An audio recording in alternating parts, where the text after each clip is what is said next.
You are listening to the Your Empty Nest Coach podcast. Christine? Yes, Christine?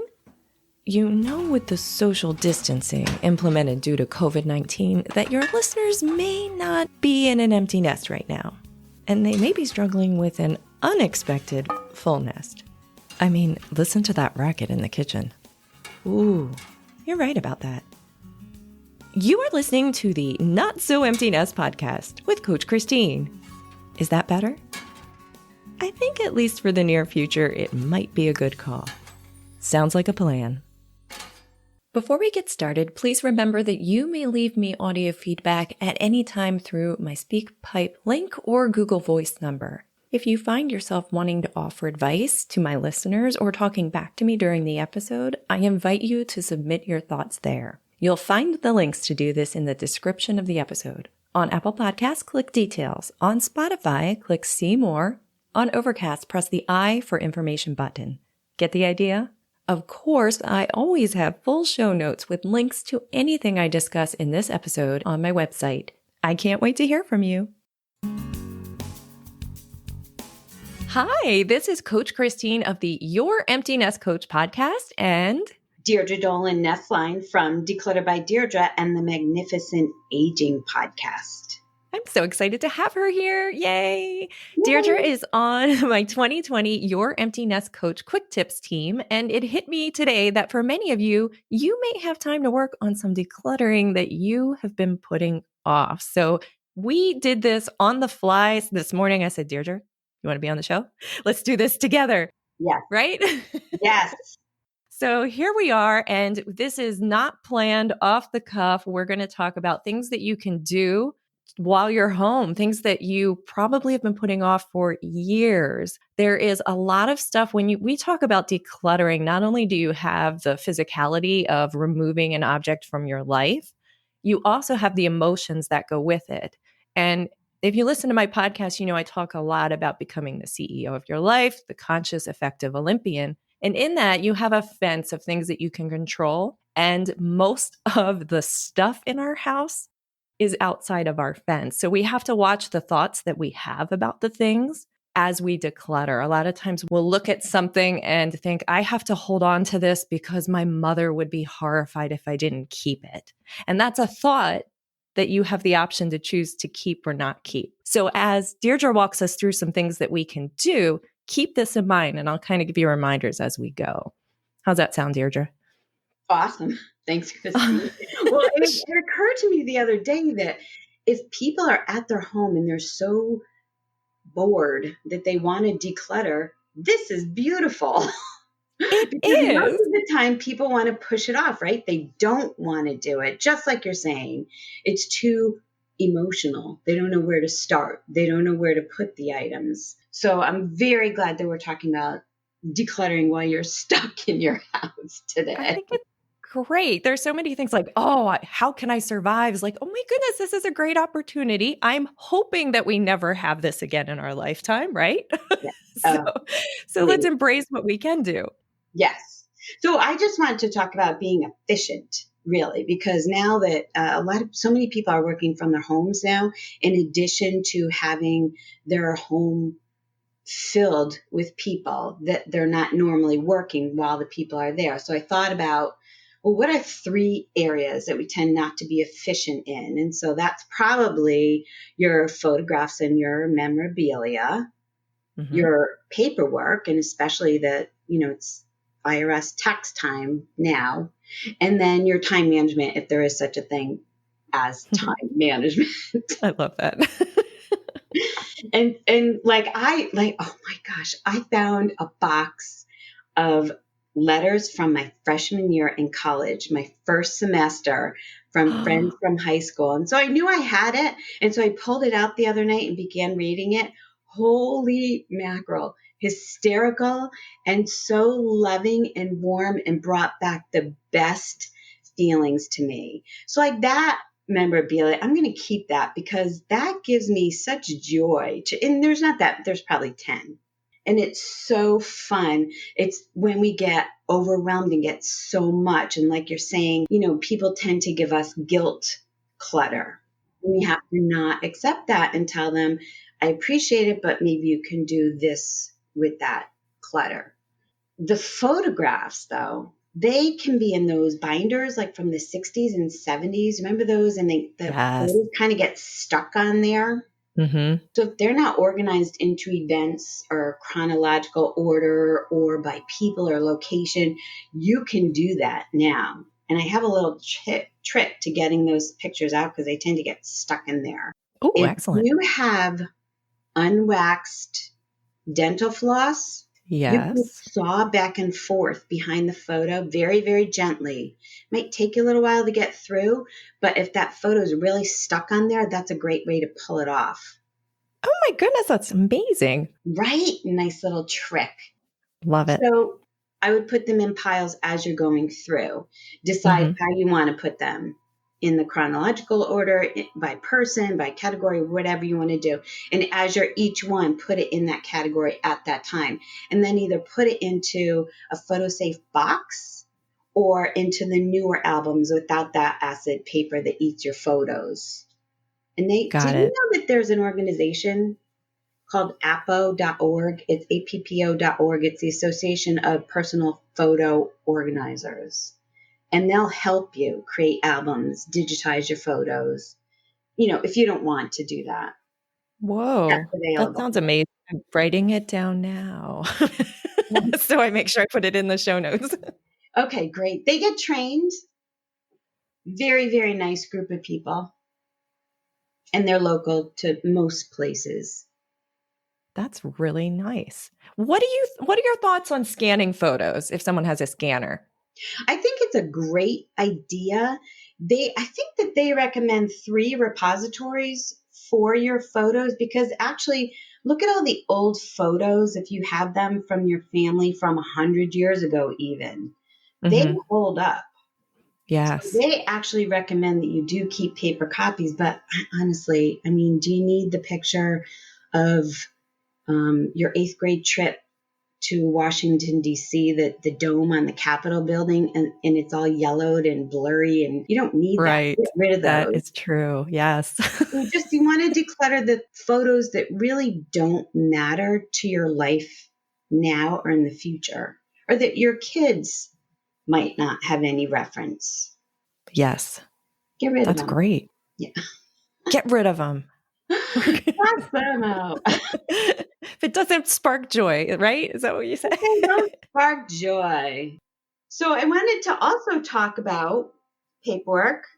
If you're giving attention to your paperwork these days because of tax season, Mm-hmm. why not get organized now for next year?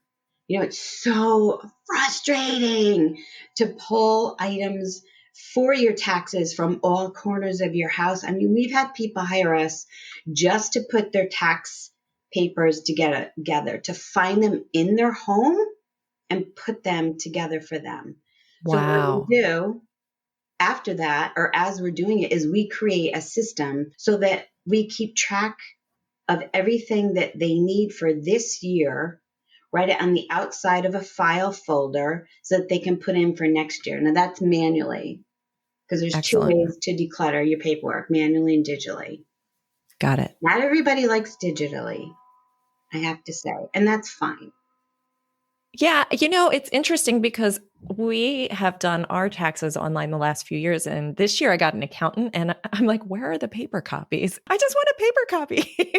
Isn't that funny? It is. It's really Right. funny. It's probably generational too. I'm guessing my daughter would not have the same concern. Right.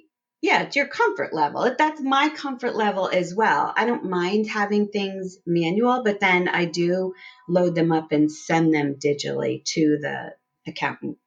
And that works for me. Getting ahead for next year. That is future you. You are caring for her and helping her out, and she will thank you. A lot of times I find that when I know I should do something, but you want to procrastinate. That's where I really try to tune into future Christine and, how does she feel that I have done the work now?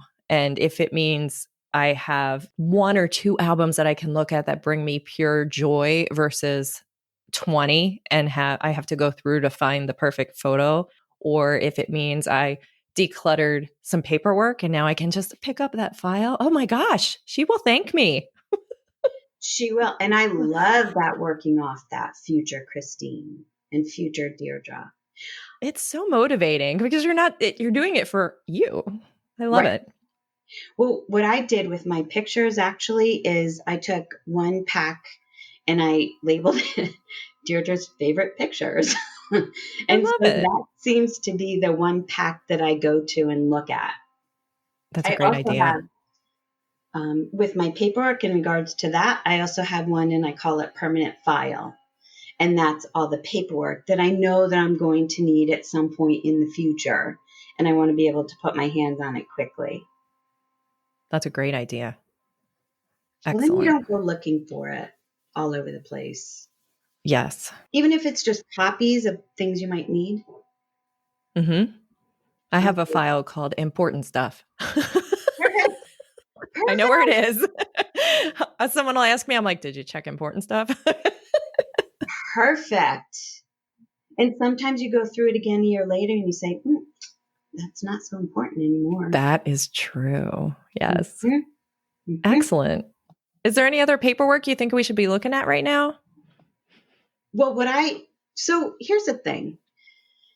The past is now the past. So why not set up, like you're saying, for the future? So what I like to do is, if you have a pile of paper and you don't know what to do with it and it's like staring you in the face, get a box of folders and start with the top piece of paper and write on the folder what that is. Say it's your electric bill.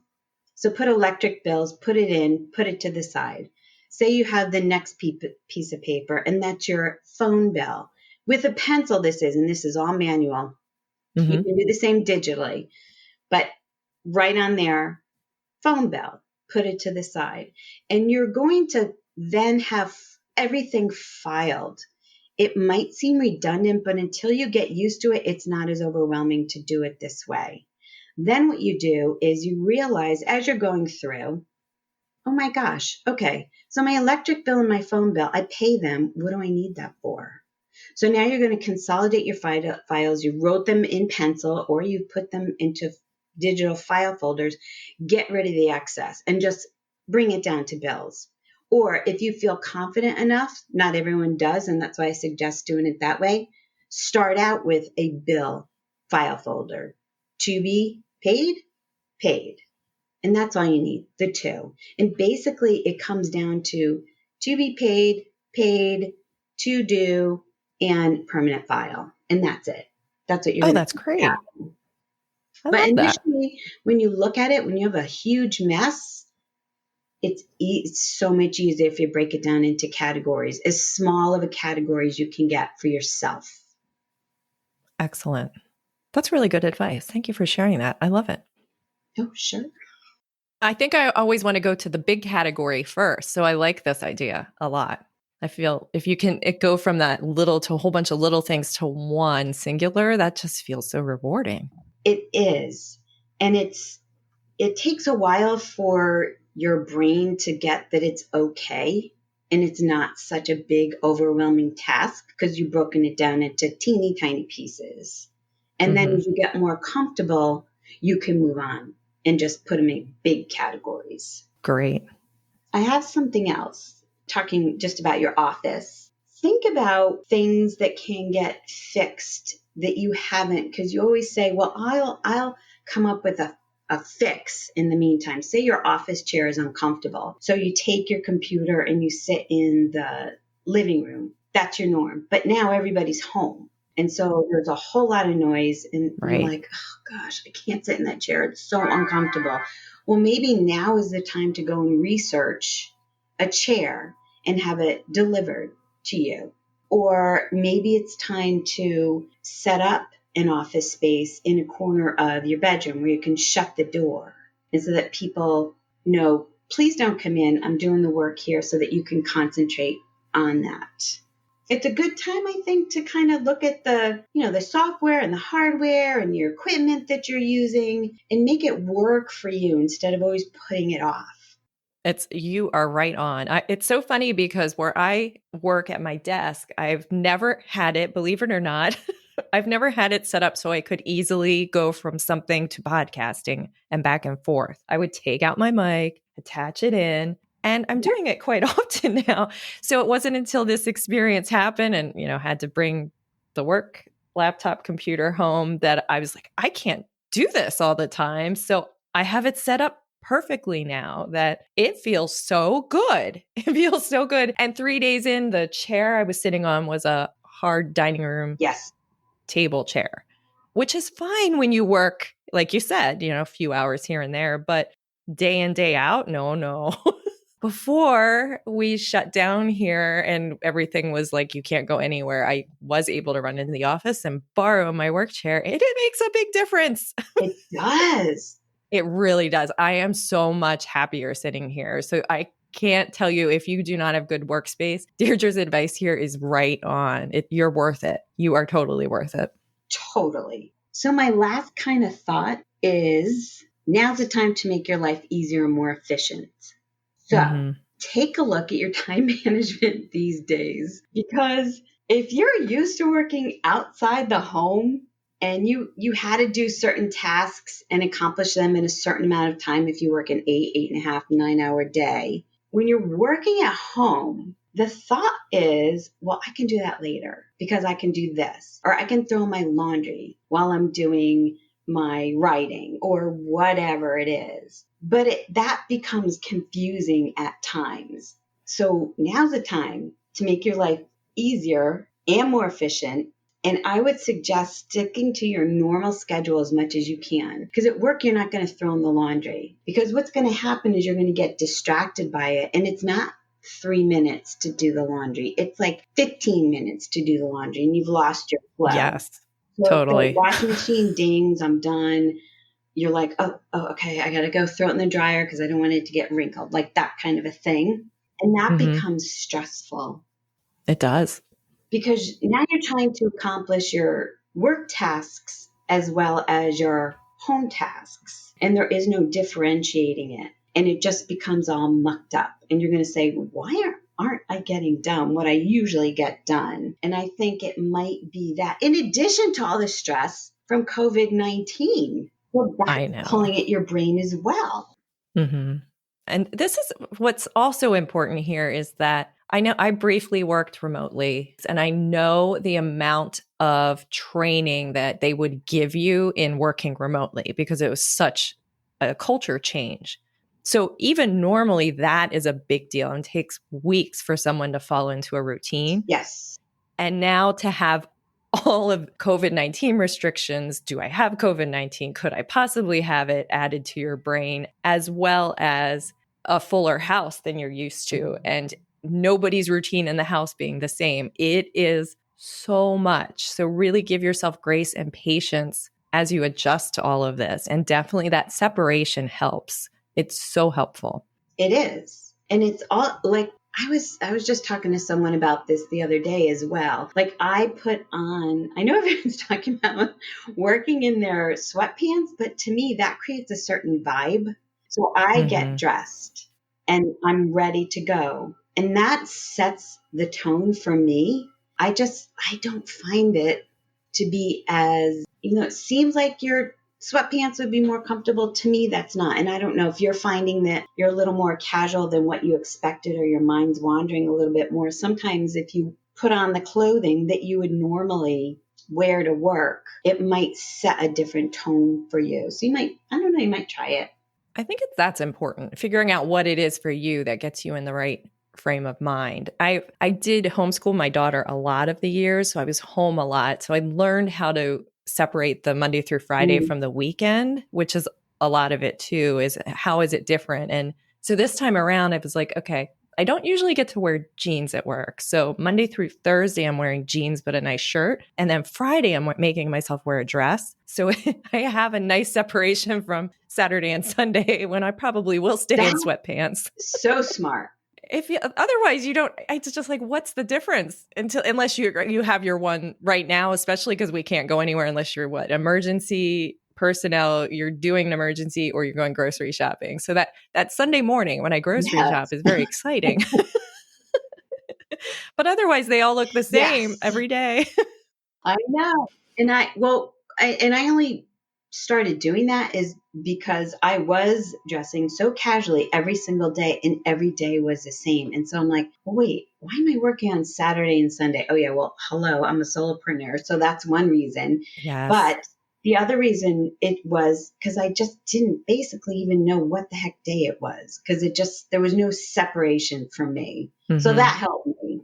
It's really important. Yeah, it definitely, listener, if you cannot, if you cannot get motivated, doesn't even have to be everything. Pick one thing that you normally would do in your regular routine that you can do at home. And that might be like the first trigger for you to get you moving. And then the next day, add something else is a good baby step way to try it. Yeah, yeah. You know what I love too is just a little tip for working at home is my egg timer. And I like that better than my phone because I think with my phone, I get so used to the notification. With my egg timer, wait, let me see if I can get this thing to ding. Like when that goes, I'm like, okay. Oh, it's So so what I good. do is I work in blocks of time. So the night before, I figure out how much time I need for each task. So if I give the task, say for example, I'm coming up with this new PDF that I'm going to sell. So say that tomorrow I'm giving myself 45 minutes to complete the introduction to that.